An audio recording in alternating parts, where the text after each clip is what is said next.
10 heures du matin. Dans le port de Victoria, l'équipage du ferry s'affaire avant l'embarquement des passagers.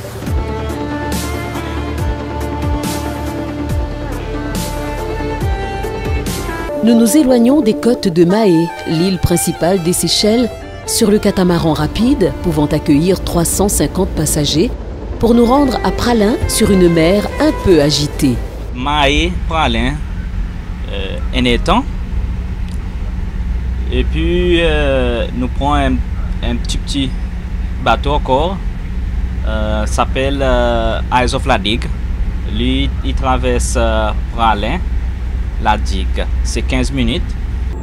Pour le confort et le bien-être des passagers, le navire est équipé d'un système automatique de contrôle de tangage qui diminue les mouvements du bateau et donc réduit en principe le mal de mer.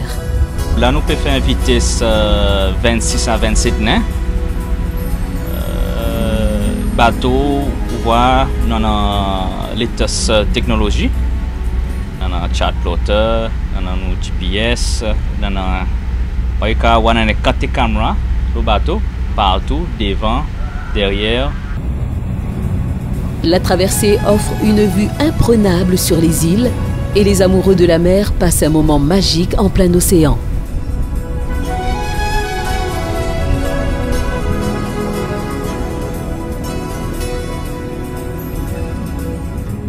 Nous voici arrivés à Baie-Sainte-Anne, à Praslin.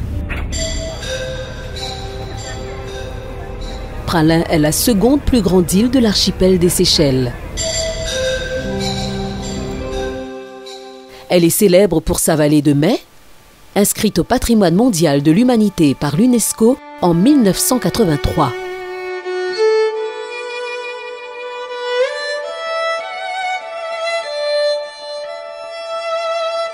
C'est une réserve naturelle, une forêt quasi vierge peu affectée par l'homme.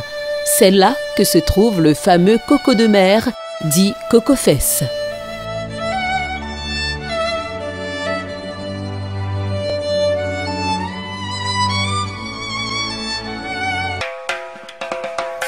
Nous traversons la ville de Sainte-Anne pour nous rendre à Côte-d'Or.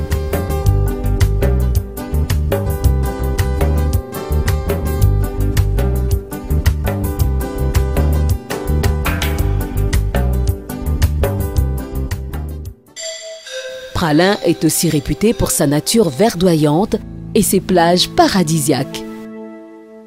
L'Anse-Lazio, l'une des splendeurs des Seychelles.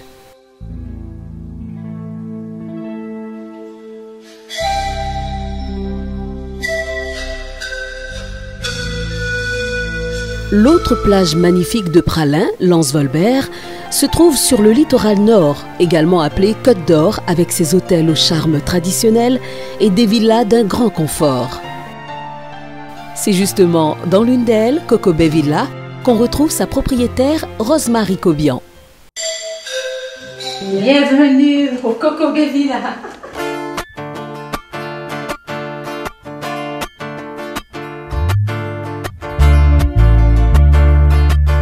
L'établissement a 6 chambres, dont 3 chambres dans la villa principale et 3 bungalows avec leur cuisine indépendante et leur petite terrasse et vue sur le jardin.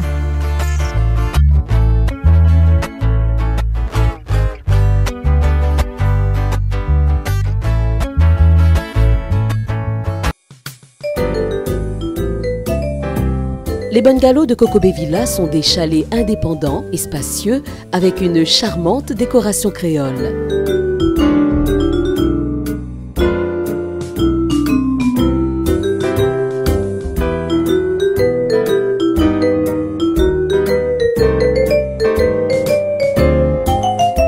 L'originalité de ce bungalow, c'est le sol fait de béton et de rondelles de bois de Takamaka authentiques.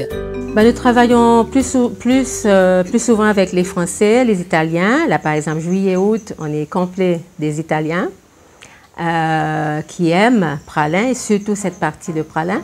Nous travaillons aussi beaucoup avec les Polonais maintenant, les Russes, les Allemands qui adorent la nature, ils adorent mon jardin, ils n'arrêtent pas de prendre des photos du jardin. Dans le jardin, il y a des hibiscus, il y a des super palmes de Praslin. Et nous espérons bientôt accueillir les Royonnais, comme il y aura ce fameux vol direct La Réunion-Seychelles. Donc on espère, et puis on adore travailler avec les Royonnais parce que bon, on a plus ou moins la même culture, les mêmes plats, ils adorent nos plats cuisine des Seychelles. Et nous parlons presque la même langue, et puis en faisant la fête et l'ambiance pareil.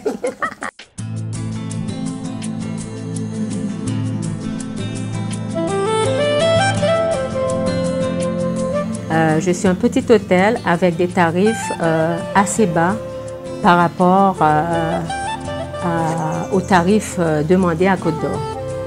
Et aussi, ce qui est bien au Coco Bay Villa, c'est qu'on travaille dans la famille. C'est comme si vous venez de chez vous et vous venez chez vous. Et donc, on sera heureux de rencontrer les Royonnais chez nous. Rosemary est séchelloise et sa particularité, c'est qu'elle a des ancêtres réunionnais.